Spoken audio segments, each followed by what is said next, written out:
reformas serán enviadas con carácter de económico urgente. Y recibir... El ministro de Economía, Mauricio Pozo, indicó que a más tardar para el 15 de enero se prevé enviar a la Asamblea Nacional reformas al Código Orgánico Monetario y Financiero. Es una ley que le permite al Banco Central recuperar lo que siempre debió tener, una independencia, una autonomía, un gobierno corporativo que le permita tomar las mejores decisiones, que no vuelva a ser lo que ha sido, un prestamista del gobierno, ni que sea un apéndice del Ejecutivo, que sea una institución autónoma e independiente. La Asamblea tendrá 30 días para tratar dicha normativa, que es parte de los compromisos que estableció el gobierno con el Fondo Monetario Internacional. Y debería estarse aprobando para el mes de febrero probablemente, porque lo vamos a hacer por la vía económica urgente. Pozo también se refirió a las reformas que se harán en materia tributaria, laboral y pensionista. Sobre la última señaló: yo lo que he dicho es que va a ser una reforma integral, eso sí, para hacerle sostenible a la seguridad social. Eso involucrará todos los cambios que tengan que producirse, tanto en la administración cuanto en la relación con los afiliados, para darle sostenibilidad a la seguridad social. En cuanto a la reforma tributaria, se establecerá lo siguiente. Se buscará simplificar, buscará reducir algunos impuestos, eventualmente podrá revisar algunos, son propuestas que se van a dar. Mientras que en materia laboral, estos serán los enfoques. Algo que nos permita facilitar la contratación, ayudar a las cifras de empleo. Las 3 reformas, a diferencia de la ley del Código Monetario, no responden al FMI. Las mismas deberán ser socializadas y serán entregadas a la próxima administración. Es decir, será el siguiente gobierno el que verá la forma como instrumenta y aprueba las reformas que vamos a dejar trabajadas. Por otro lado, Pozo señaló que los desembolsos del FMI para este 2021 son cuatrimestrales, que posiblemente lleguen para el mes de mayo, y se desconoce aún si ingresará a la actual administración o al próximo gobierno. Informó Valeria Navarro. El gobierno pagó parte de la deuda que tenía con proveedores privados y públicos. Entre ellas se incluyen las micro, medianas y grandes empresas. Desde octubre hemos pagado 1.653 millones de dólares a proveedores privados, públicos y del exterior. El poder cumplir con todos los elementos tan importantes para que ese desarrollo se vuelva una feliz realidad, como el hecho de poder pagar a nuestros proveedores para que estos a su vez puedan hacer los pagos correspondientes a quienes también les proveen de bienes o servicios. Cambiamos de tema. El Hospital Carlos Andrade Marín es otra de las casas de salud de Quito que se encuentra a tope con pacientes COVID, tanto en hospitalización como en cuidados intensivos. Autoridades nuevamente adecúan varias áreas para recibir a más pacientes. La situación en el Hospital Carlos Andrade Marín en Quito no es nada alentadora frente al aumento de pacientes que llegan diariamente con problemas respiratorios buscando a... En menos de 24 horas, el número se ha incrementado considerablemente. Solo el pasado lunes se recibieron en emergencia 35 pacientes. Ya para el martes llegó a 53. De este número, una buena parte requiere ingresar a hospitalización y cuidados intensivos. 17 pacientes al momento que están esperando ingresar, cerca de 10 de ellos para hospitalización, 5 para terapia intensiva y los otros que están en cuidado intermedio todavía. Personas a la espera porque lamentablemente las 2 salas COVID y la unidad de cuidados intensivos con las que cuenta el hospital están a tope, indica Edison Ramos, coordinador del área crítica. La hospitalización al momento está en su límite. Tenemos las 59 ocupadas y en las áreas críticas en terapia intensiva, ahí sí tenemos una ocupación total del 100%. Pero esto no es lo peor. Ellos no son los únicos en la lista de espera, ya que por tratarse de un hospital de la red del Seguro Social IES, existen otras unidades solicitando camas. Para el día de hoy, nuestro servicio de derivaciones reporta 65 pedidos para camas de terapia intensiva, tanto del distrito como de provincias aledañas. Tenemos pedidos desde La Tacunga, Ambato, Ibarra. Si este panorama parece malo, Ramos prevé que los resultados que dejen las aglomeraciones y el respeto de medidas tras los últimos feriados de Navidad y fin de año sean mucho peores. Por ello, han empezado a adecuar áreas del hospital para recibir a más pacientes COVID. Aquí funcionaba el área de hospitalización de medicina interna y cirugía. Hoy todo ha sido desalojado, pues se piensa habilitar 34 camas, avisorándose al incremento de casos de COVID-19 en la capital. Tenemos en cada cama, a la cabecera, tomas de oxígeno. Ahora se va a convertir en COVID dependiendo de los escenarios. Actualmente Quito ya supera los 70.000 casos de coronavirus, informó Adriana Rojas. El 65% de las camas en el Hospital Bicentenario Municipal de Guayaquil para atender a pacientes con COVID están copadas. De allí que el COE cantonal pondrá en marcha nuevas estrategias para prepararse en caso de que exista un rebrote. Una de ellas, la instalación de 2 carpas totalmente equipadas al ingreso del Cantón Guayaquil. Fueron los primeros pacientes en llegar este martes 5 de enero al Hospital Bicentenario de Guayaquil en busca de atención médica, pues presumen tener los síntomas del COVID. Traje a mi hija. ¿A su hija? ¿Qué síntomas tiene su hija? Tiene fiebre, dolor de cabeza, malestar al cuerpo. ¿Piensa que sea contagiada de COVID? Esperemos que no, pero por eso venimos a salir de la duda. En tanto, la Mesa Técnica de Salud Municipal sostiene que en Guayaquil fallecen 7 personas por día a causa de complicaciones por COVID-19, datos arrojados en las últimas 3 semanas del 2020. Bueno, estamos un poco elevados en casos, en cuidados intermedios, en cuidados intensivos de aquí, en hospitalización también, en 20-25% de atenciones y de ingresos hospitalarios. Por el aumento de todos los indicadores, como son aumento del número de pacientes en unidades de cuidados intensivos por el COVID, casos sospechosos y la mortalidad, nosotros evitando que se colapse en nuestro sistema y poder también ayudar a parte del otro sistema de salud, como es el Ministerio de Salud Pública, hemos incrementado 40 camas más. Entonces, de 75 camas, subimos a 115 camas. De allí que entre los planes de contingencia, el COE cantonal estima entregar 2 millones de tabletas de ivermectina a los guayaquileños. La ivermectina es un antiparasitario que históricamente lo hemos hecho campañas de parasitación acá como municipio. En todo caso, esta medicación va a ser entregada a través de las brigadas de sectorización, que son 24 en la ciudad, y de nuestras unidades.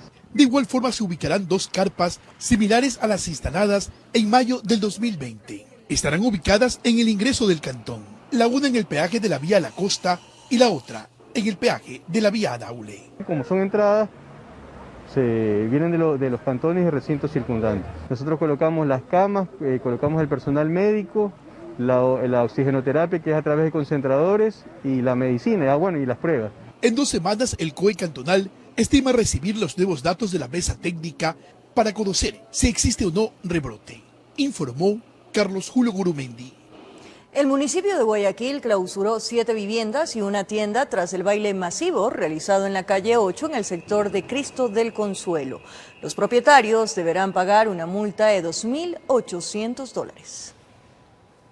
Personal de Justicia y Vigilancia del municipio de Guayaquil, acompañados de agentes de la Policía Nacional, acudieron al sector conocido como la calle 8 en el Cristo del Consuelo, en donde se habían aglomerado gran cantidad de personas por un baile organizado por Año Nuevo.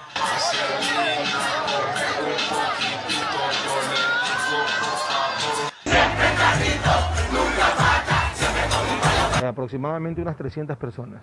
Todas sin mascarilla. Todo sin mascarilla, en horarios de toque de queda, bailando en la vía pública, bebiendo en la vía pública, situación que es prohibida. Debido a la infracción por expendio de bebidas alcohólicas e irrespeto a las medidas de bioseguridad, varios inmuebles fueron clausurados. Y este tipo de aglomeraciones totalmente prohibidas son las generadoras de este contagio que nosotros tenemos que poner fin de manera definitiva. Y la única manera de hacerlo es multando a los propietarios que organizan estas festividades, con una sanción de 7 salarios básicos unificados, es decir, $2.800 que tendrán que pagar los 7 propietarios de viviendas que hemos detectado con la ayuda de la policía y un local también que se ha reportado. Eso va directamente al pago de los predios urbanos y si no lo pagan va a la vía coactiva para llegar incluso hasta el remate y el embargo del inmueble. Tenemos todos los fines de semana, especialmente de domingo para lunes, desde las 02 horas hasta las 07 horas aproximadamente, es donde se reúnen este tipo de ciudadanos a tratar de festejar cualquier festividad, tratando de evadir o de incumplir las normas que actualmente tenemos vigentes en el país. Algunos propietarios de los inmuebles clausurados reconocieron su falta, mientras otros consideraron injusta la medida. Si se da cuenta, en todos los lados hubo multitud de gente, amiga. La bahía, multitud de gente. Todo nomás es la culpa es a lo que no se pueden defender. No se cuidan, pues amiga, ya no depende de uno. Por la responsabilidad de otros, pagamos todos. Ahí vendo licor, pero igualmente estoy consciente de eso, de la clausura. Bien puesta la sanción, pero ¿qué más nos toca? El funcionario del municipio de Guayaquil pidió a la ciudadanía denunciar este tipo de actividades masivas que ponen en riesgo a la colectividad. Deben colaborar, deben hacer conciencia que el problema sigue. Ya registramos 11 fallecidos el día domingo por COVID. Informó Roselena Vázquez. Nuevamente, el juez electoral Ángel Torres se encuentra en etapa de deliberación tras la audiencia por presunta infracción electoral grave que habría cometido la mayoría del Pleno del Consejo Nacional Electoral. La diligencia legal se desarrolló en medio del rechazo de la Procuraduría General del Estado, porque se habría violado el debido proceso. En medio de una protesta pacífica de simpatizantes de Álvaro Noboa y Justicia Social, y bajo la mirada de miembros de élite de la Policía Nacional. 5 horas duró la audiencia oral única de pruebas y alegatos como parte de la denuncia presentada contra Diana Tamaín, presidenta del Consejo Nacional Electoral CNE, Enrique Pita, vicepresidente, y los consejeros José Cabrera y Luis Verde Soto, por supuesta infracción electoral muy grave, al incumplir una sentencia del Tribunal Contencioso Electoral TSE a favor de Justicia Social, para que continúe con el proceso de inscripción de candidaturas, luego que se le devolvió la personería jurídica. Es una vergüenza que sigan poniendo cortinas de humo, que pretendan confundir al Ecuador diciendo que Álvaro Noboa no va a estar en la papeleta, cuando es claro que estamos aquí justamente en estos procesos para que se califique la candidatura. La audiencia se instaló en medio del reclamo de la Procuraduría General del Estado, al sentirse vulnerada en su derecho, al no tener el tiempo necesario para estudiar el expediente, una vez que recién se le notificó el lunes por la tarde. La defensa técnica de los funcionarios electorales argumentó que aquí no cabe una infracción electoral muy grave, sino una acción de queja, por lo que la denuncia no tiene sustento legal. Se busca plataformas políticas. Sí, esto se vuelve mediático, tenemos gente gritando, gente que inclusive ha insultado a los consejeros. Ustedes pueden escuchar que se les dice desde ratas, corruptos, ladrones, delincuentes. El juez electoral Ángel Torres se encuentra en etapa de deliberación y en los próximos días se conocerá si da paso al pedido de destitución de los miembros del CNE. Entre tanto, Justicia Social cuestiona el inicio de la impresión de las papeletas electorales. Inclusive Silka Sánchez, vocera de Álvaro Noboa, solicitó la intervención de la Contraloría. La causa 131-2020, en la cual nosotros impugnamos la resolución del CNE, la 2412, todavía se encuentra pendiente. Dentro de los 3 días antes de que cause ejecutoria, fue presentado el recurso de apelación y el recurso de apelación fue calificado con fecha 3 de enero a las 12 del día. Se presentaron los 2 oficios remitidos por el secretario del Tribunal Contencioso Electoral al Consejo Nacional Electoral, en el cual le dice que ya no existen recursos sobre candidaturas, ¿sí? Y por lo cual se le da el paso abierto al Consejo Nacional Electoral para que pueda imprimir las papeletas. Informó Héctor Romero. En el 6º día de campaña, los candidatos de diferentes tiendas políticas que intentan llegar a Carondelet realizaron recorridos a pie, caravanas motorizadas. Algunos lugares visitados fueron Manta y Guayas. En el caso del candidato presidencial Isidro Romero, recién este 5 de enero inició sus actividades de campaña. En una caravana motorizada, este recorrió las calles de Quevedo, Valencia y Buena Fe. Una de sus propuestas puntualiza que en su gobierno aplicará la pena de muerte a los criminales, violadores y sicarios. De otra parte, Gerson Almeida, candidato por el Movimiento Ecuatoriano Unido, ofreció una rueda de prensa para exponer su postura frente a la denuncia que fue archivada en el Tribunal Contencioso Electoral por supuesta violencia política y o de género presentada por activistas de LGBTI. Y tenemos que decir claramente que esta denuncia no responde tanto a un mover de activismo de estas personas, sino que responde a una estrategia política de la persona que firma el comunicado Diane Rodríguez, el que más nosotros garantizamos la vida, la familia y los derechos de todos los ciudadanos ecuatorianos en el pleno uso y goce de estos derechos legalmente. También el candidato presidencial por el movimiento Suma, Guillermo Celi, cumplió actividades de campaña. Este recorrió los barrios y mercados de Manta, informó Javier Rosero.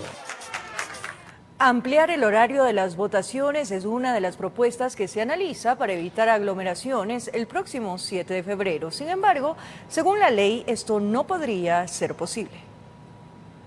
Esta semana se ultiman los detalles para los protocolos de bioseguridad para las elecciones del 7 de febrero. Los protocolos que establezcamos van a ser nacionales, no va a ser territorial, porque tenemos el evento más sensible y de mayor riesgo de contagio el 7 de febrero, que es 12.100.000 ecuatorianos que acuden a las urnas. La coordinación está en manos del Comité de Operaciones de Emergencia y el Consejo Nacional Electoral, mismos que analizan opciones para evitar la aglomeración de personas debido a la pandemia. Por lo tanto, se requeriría, y eso es lo que estamos en análisis, de una solicitud formal que lo haríamos a través del COE Nacional a la presidenta para ver la posibilidad legal de ampliar los horarios del día de las elecciones. Algo que, a decir del expresidente del Consejo Nacional Electoral, Carlos Aguinaga, y el constitucionalista Ismael Quintana, no es probable. Imposible según la ley, porque usted tiene en el Código de la Democracia, en la Ley Orgánica Electoral, establecidos los horarios de la votación. Estos son de 7 de la mañana a 5 de la tarde. Y por otro lado, una de las causales para declarar la nulidad de las votaciones es receptar la votación fuera de la hora establecida en el marco legal.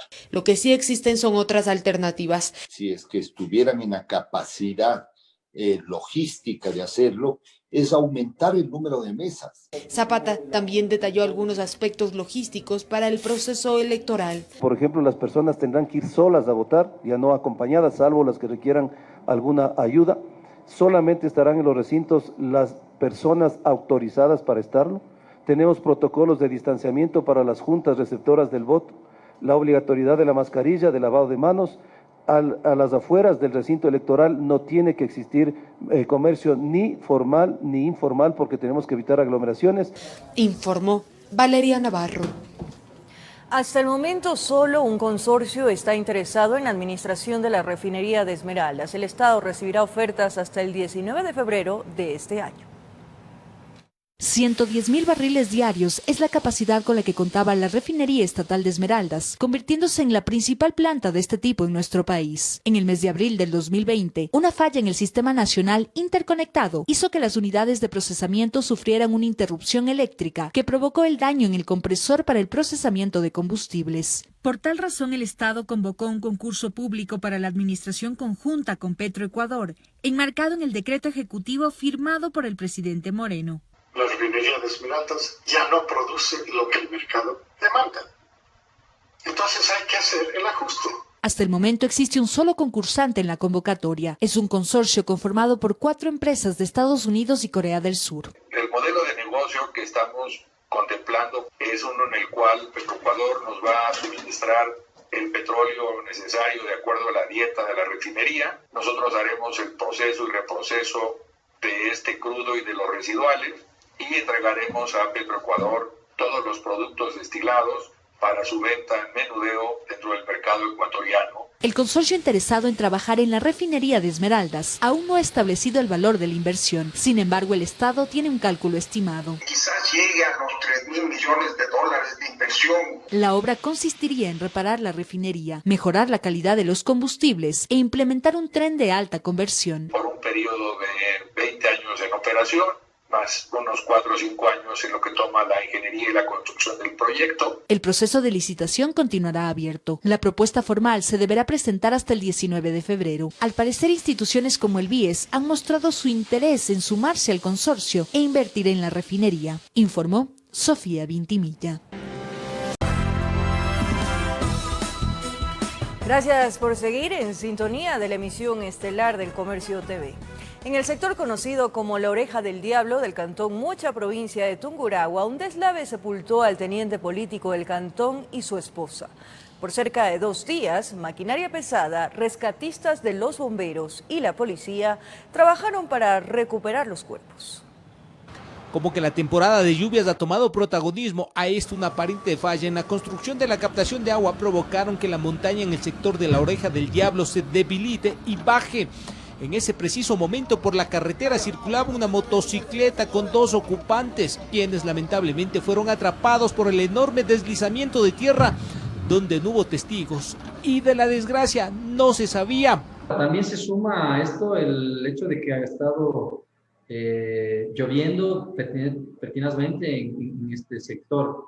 En un inicio el problema fue porque la carretera quedó obstaculizada, sin embargo, con el pasar de las horas, las cosas se tornaron tensas. Los esposos de 55 y 50 años de edad no aparecían y la familia sabía que tomaron esa ruta para ir a una propiedad a cumplir con tareas agrícolas y de ganadería. Nos alertó el hecho de que tuvimos una sola denuncia por parte de las familiares de que se encontraban desaparecidos de estas 2 personas. Entonces esto nos hizo presumir que efectivamente habían personas sepultadas por el lodo del producto del derrumbe. Maquinaria pesada, rescatistas del Grupo de Operaciones Especiales ayudados con canes preparados en búsqueda de cuerpos y bomberos de Tungurahua trabajaron en la remoción del lodo, piedras y palos para llegar a los cuerpos del teniente político de la parroquia de Yanayacu y su esposa. A las 9:30 horas se localiza el primer cuerpo, que es de la señora Judith del Rocío Irbay Soria, y a las 10:30 el cuerpo de el señor Luis Osvaldo Basantes Gavilanes. Luego de aproximadamente 2 días de intensas labores de remoción de tierra, los cuerpos fueron recuperados por los rescatistas, tragedia que se les atravesó en el camino. La naturaleza los abrazó en la ruta de la eternidad, informó Iván Casamen. 22 incidentes se han registrado desde el lunes en Quito, producto de las fuertes lluvias. Entre estos, un deslave que inhabilitó por completo la avenida interoceánica en el kilómetro número 7. Luego de varias horas se pudo recobrar la circulación vehicular. Fue en horas de la noche del pasado lunes que tras la fuerte lluvia que soportó la capital, se registró el deslizamiento de tierra que cerró por completo los 4 carriles de la avenida interoceánica en el kilómetro 7, en el sector de Miravalle 4 al oriente de Quito. Los escombros se llevaron 2 postes de luz eléctrica y dejó un vehículo atrapado. Y el peligro que representaba porque estos postes hacen la transmisión de media y alta tensión. El cuerpo de bomberos asistió a este ciudadano que no presentó mayores novedades. Las labores de limpieza iniciaron desde muy temprano, además de una inspección técnica con drones para conocer lo que produjo el incidente. Las evaluaciones para identificar que no exista saturación de agua sobre el talud, para determinar si es que eso no es seguro.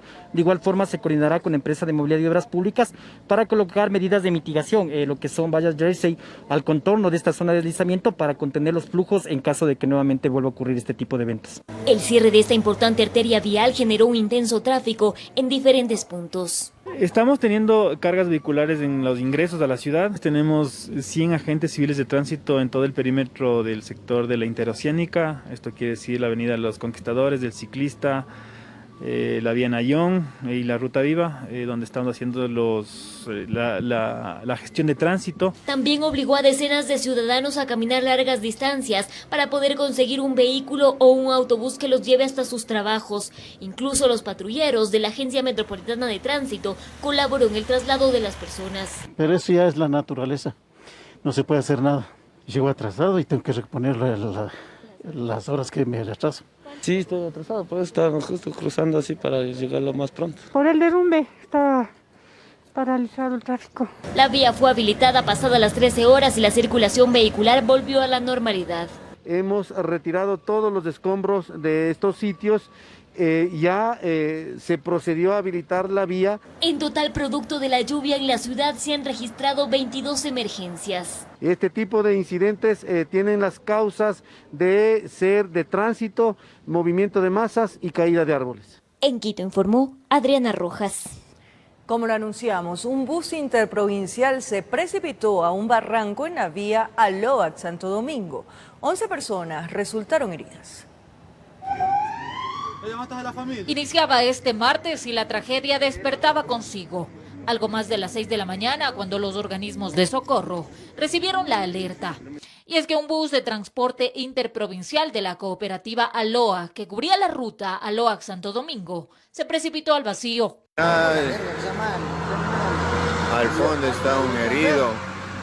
Al parecer, el chofer perdió el control del pesado automotor, quedando en el fondo de la quebrada de unos 20 metros. El suceso ocurrió en el kilómetro 32. En videos que circularon a través de las redes sociales se ve como los heridos están esperando por ayuda en el filo de la carretera. Según reportes oficiales, 11 personas resultaron heridas, 8 llevadas a casas de salud y 3 dadas de alta. Varias ambulancias del Cuerpo de Bomberos de Mejía brindaron la ayuda necesaria a los afectados en este lamentable accidente donde, por fortuna, no se registraron víctimas mortales. Informó Marilyn Jaramillo. Descomposición en un terreno en la provincia del Carchi. Se presume que sería extranjero, pues fue encontrado en una ruta por donde generalmente transitan los migrantes. Bayardo L., propietario de este terreno ubicado al sur de la ciudad de Tulcán, se sorprendió cuando desde lejos visualizó a este cuerpo sin vida. Al parecer caminaba por el sector buscando cortar camino para tomar la Panamericana Norte. Se presume que se trataría de un ciudadano extranjero por su contextura y la forma de vestir, pues no poseía documentos. Hay que considerar de que un morador del sector manifestó de que la semana anterior había observado una mano, aparentemente de una persona, pero esta persona pensó que era de un ternero muerto. Por tal motivo no había dado anuncio a ninguna autoridad. Una vez generada la alerta, la policía realizó el levantamiento de indicios. Manejan una posible hipótesis, ya que en el cadáver se encontró una supuesta herida profunda en el cuello, además signos de arrastre, posiblemente de la corriente, ya que en días anteriores las lluvias han sido intensas. Se puede observar de que existiría un edate de unos 40-50 metros de esta persona. En la parte de abajo también se observa que existe alambrado de púas, en el cual se va a determinar también la posible causa en la respectiva autopsia. Lo irregular del terreno no permitió que el cuerpo sea sacado del sitio con facilidad. Por ello, organismos de socorro se hicieron presentes para extraer el cadáver del infortunado. En este momento nos estamos trasladando a la morgue para realizarle el examen externo, verificar la manera de muerte y en coordinación del médico legista para determinar la causa de la muerte. Estos pedidos son a través de la Fiscalía, que se realizan las coordinaciones respectivas. Se presume que se trataría de un extranjero debido a que esta ruta generalmente la cruzan los migrantes una vez que llegan de Colombia. En la ciudad no existen reportes de personas extraviadas, dificultando aún más la investigación. Se realizó las coordinaciones respectivas, no tenemos en este momento con DINASED reporte de alguna persona que ha desaparecido en estos últimos días, como para poder corroborar si se podría tratar de esta misma persona. Se conoció por parte de Inmigración que, de acuerdo a las estadísticas que manejan las ONGs internacionales, más de 500 migrantes cruzan por las trochas diariamente a Ecuador. De acuerdo al registro, 5 ciudadanos venezolanos perecieron intentando llegar a territorio nacional. En el 2020, esta se transforma en la primera víctima de este año. Con imágenes de José Cedeño desde Tulcán, informa Miriam Enríquez. En otro ámbito, autoridades de salud de la zona 8 advierten a la ciudadanía sobre un posible rebrote del dengue, por lo cual invitan a tomar acciones de prevención como método más efectivo. Caen las primeras lluvias y esto despierta inmediatamente las alertas por parte de las autoridades de salud ante posibles riesgos de que se incrementen los casos de dengue, tomando en consideración los registros de años anteriores.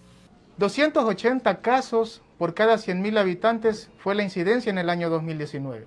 Para este inicio del 2021, la situación se presenta con ligeros anuncios de posibles incrementos en casos confirmados para el dengue.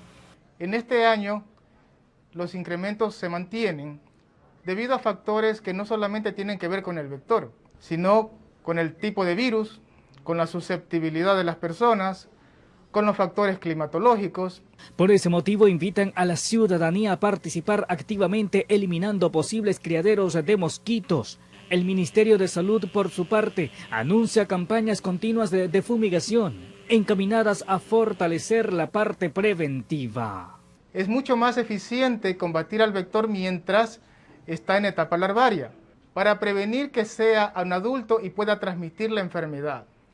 Informó José Morales.